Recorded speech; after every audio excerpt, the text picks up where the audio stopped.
Hello, hello. I'm John Anthony Alimo here with Victoria Falcone for LTV News. We are sitting here with Group Boston, the immensely popular DJ Masters. So, Victoria, did you want to start us off? If you guys just want to introduce yourselves, and then we'll get right into it. Sure. DJ Detonate. Bobby Dutton, Groove Boston. Adam Weissman, Groove Boston.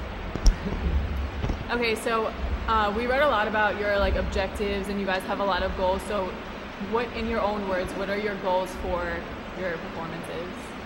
Our mission, sort of within the performance and throughout the whole day, is to make a positive impact on people. So every interaction with anybody on our team, musically during the show or hanging out afterwards, should be a positive energy. That's what we're about. Making lots of people happy all at once. Just want to see everybody get turned up. You know what I mean? Amen. A question I had is, recently EDM has become immensely popular. You see artists like Avicii and Zedd on mainstream public radio. So what do you think accounts for such an increase in popularity? Obviously the technology's changed a lot, and the fact that in today's culture everyone can have whatever they want whenever they want. You know, you're not used to sitting down to a TV show. You're used to saying, I want this now, start the show now. You know, you're not going to watch commercials. You feel like you can talk to all your friends and you can stay close to the people that are halfway around the world. Everything's all about how you perceive things. So I think that's been a huge part of the rise of EDM, because that's the music that fits that model the best. So you can put stuff together that works for you at any time. Couldn't say it better myself. I mean, I haven't had the pleasure of seeing you guys live yet, but I went to Zedd a couple of weeks ago, and it was absolutely amazing. I mean, the lights and the smoke and just the effects just created such a cool atmosphere. Like, the second you walked in, you were just happy. I think that's half of it. It's just the atmosphere of being in it, and then once the music starts, it's just... Atmosphere is more than that. I mean, if you make one person happy, the whole room becomes happy. I think it's just a domino effect. If you like that show, you'll like this show. Oh, I'm ready. I'm so ready. Okay, so a question I like to ask people is, what is one of the craziest or one of your most fond moments when you do these kinds of things? I think honestly, when the show starts, when there's something really magical, because we're so involved with the whole process. You know, like I said, we've been here for 12 plus hours today.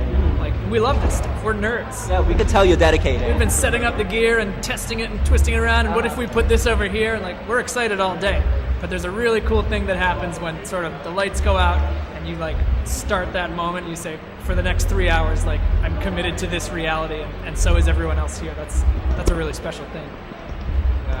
Yeah, I think once you getting people on board at first, that it's that transformation from being all right, something has happened, the lights went dark, and a countdown starts, so obviously it's going to get crazy in here in a second, and then the lights come back up, and they're everybody focuses their energy forwards. Right. And it's about us kind of trying to convey, are you guys sure you're ready for this? Because it's about to get crazy. And so as soon as it fires off into our first run and building up into that first really big drop, that's for me. I'm already thinking songs ahead. I'm just you wait until we get to this next crazy track. And when I think for me it's hard, because you look out all the time, you're trying to gauge the audience and be reactive to what they want to hear versus what you want them to hear, and to stop sometimes and turn around and appreciate what is going on around you. Is that a gigantic laser going on over my head, and then they're all looking just to at take me it all and in, smiling. it's just Nuts. amazing. Yeah, so it's definitely. How do you guys pump yourself up for a show, before you go on? Push-ups. Push-ups? Yep. Really? And Red Bull starting a good 2 hours before. You never go wrong with Red Bull, absolutely. How many Red Bulls have you had so far? I've had. My doctor might be watching. Okay, so we'll keep that on the wraps. Okay. So you think TCNJ is going to turn it out tonight? It's going to be good. No doubt. It's going to be absurd. Can't wait. So going back to the crazy thing, I mean a crazy story, some funny shit that just went down that just sticks out in your mind, We did or once. you were laughing before, so Yeah, did come on. you have something? I can't tell that one. Anything we know. I was. That's what I'm asking you. I think I was at Seton Hall, and it was the encore, the second to last song, and we had done. I was wearing a gigantic basketball jersey because it was their Midnight Madness show, and I'm running around the stage high-fiving VIPs and stuff, and then I hop up on the VIP speakers, and I just like throw my arms out like right at this drop, and the remaining CO2 just like goes off and just gets me right in the arm, and it went from like, Damn. oh yeah, oh shit, that is really cold, and I like jump off the thing. It's all right. Sucks. We did one. So exciting. That was a great moment. I recall. We did one that was. We're always trying to reinvent the show. We never want any two shows to be the same. We want you to be so pumped about tonight that in a week you'll be dying for this to happen and hoping it's next year, maybe next semester. So that's a huge challenge because we've got 6 shows in the next week. So how are we going to make sure everything is always Originality fresh? is key. Yeah. So there was one show where the challenge was particularly on because we had done a lot with these guys. So we decided that the surprise would be this theatrical moment where the stage is revealed to be flying. So the whole set was at a regular sized stage, and there were black barriers around it, and then at this really emotional moment, the stage just lifted up, revealed that there were lights on the bottom of it, so the DJ became part of the That ceiling. must have tripped out so many people. Craziest thing. Yeah. It was a weird moment, but it's fun. I had a moment. This is the safe for TV version. There was one kind of where I was forced to choose between my responsibility as a DJ and my responsibility as a citizen. I was playing in a club, and there was a bunch of pro football players in there, and it was one of the hottest parties I've ever played. And the club was on the 2nd floor, and the floor was buckling. It was really crunk, and it started to buckle.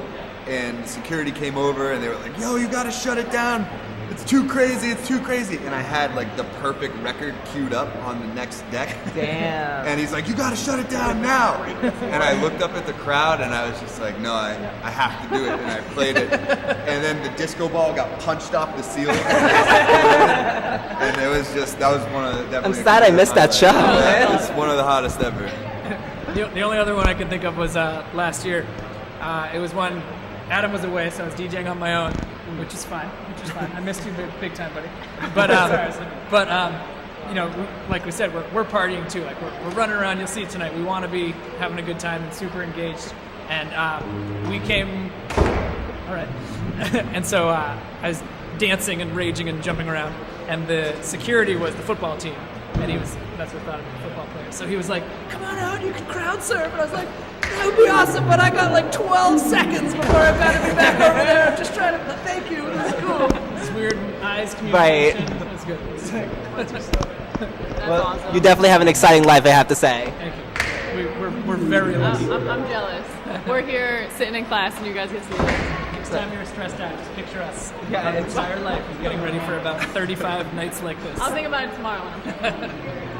All right, well, that's all the questions we have. I have a question for you Oh, guys. of course. Lay it on. What are you guys listening to? What are your big jams right now?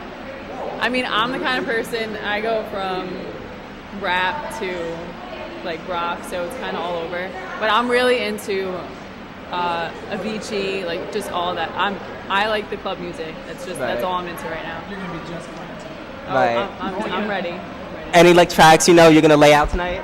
Well, you were talking about Zed. Now, this is something interesting because, 3 years ago, Zed starts popping up on the scene. Right. And he was known for having some of the hardest, hitting just pure baseline drops that were just and on our sound system sounded amazing. People didn't know what it was. Right. People was like, Zed remix, oh, it's too hard, be careful. Yeah. And now it's a joy to just bring those tracks back. Absolutely. And that people are listening to Clarity on On a the- top 40 station is It's amazing. on I'd the say Billboard, so it's crazy. bust the camera out again for when you hear Right. Clarity on Absolutely. the little mix that we have planned. So very excited. Fun stuff, man. I don't know. What time is it? I mean, hopefully, Just be I'm ready. Get the disco ball, shoot it down. Let's do it now. Yeah, we won't have any disco balls here. Unfortunately. The only other thing that we should really emphasize is this really is a team effort. The fact that there's 20 of us here is it's not about us.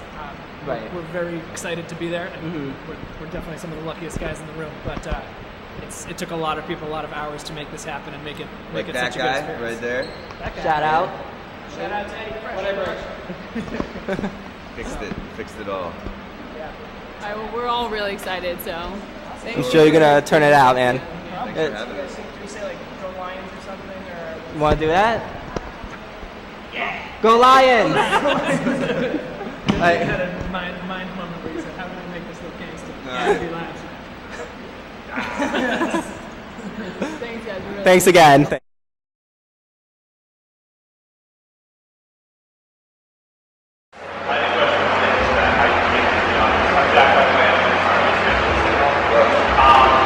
How do you find music and how do you favorite concerts specifically for adults? Great question. I'll take those backwards. So we do a lot of research before we come to a school, check out where geographically located TC schools have a different musical feel than the ones way up in Maine. Check out key demos of the school, what's popular on the charts, stuff like that. We go to your SoundCloud, DJ City, Beatport, a lot of follow a lot of shows. So we just kind of are constantly consuming music. Like we add like 60 songs. How exactly do you research for it? I think you just kind of surround yourself with the right people who are listening to it. Like I admittedly used to be a much better music finder than I am now because I'm doing this full time. But through our community of DJs and friends and producers, that will tell us all the time, like, this is a sick new remix, or like this is what I was playing in the studio down in Miami, like during Ultra, like try this out. We have a music discovery meeting for at least an hour every week. We usually end up going about 4 or 5. I go through and I'll bring up like photos I took of my XM screen while driving. I was like, this one's cool. I want to figure something out with this. And then we'll also we spend time in the office. So DJ had a whiteboard wall, we have a whiteboard there. So I'll write down like this one's garbage. This one's not as visceral as we wish it was. This one we like, but I don't know if anybody else. Very involved process. Yeah, What do you think it is when you're actually looking at it? On the day of, I like to walk around and just ask people what they're listening to. Where you just have campus today? Yeah. and that's a very important part too. Sometimes During sound check, oh sorry. I mean, yeah, it's like During sound check, like you might play something you don't plan on the set, but you see like people in the back, like, oh, that's my shit. Alright, I got it.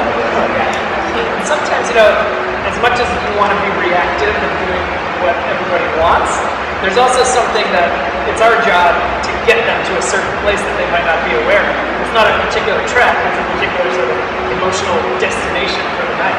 So we have to find a way to say, this is what you want, you can trust us, we're on board, and then it's like, hey, come over here, check this song out, what do you think about that? Like, and then by the end of it, we're all on the same page, we're all raising, none of us have any idea what we're playing. So that's it. They expect something, you're going a certain way, and then you take them just like 1 degree off, and they're surprised, and then they hear it, they're like, oh. That's one of the, when you say what's the best part about these shows, is like when you flip it on them, and then you hear the crowd, and it just like shoots up to the ceiling, and then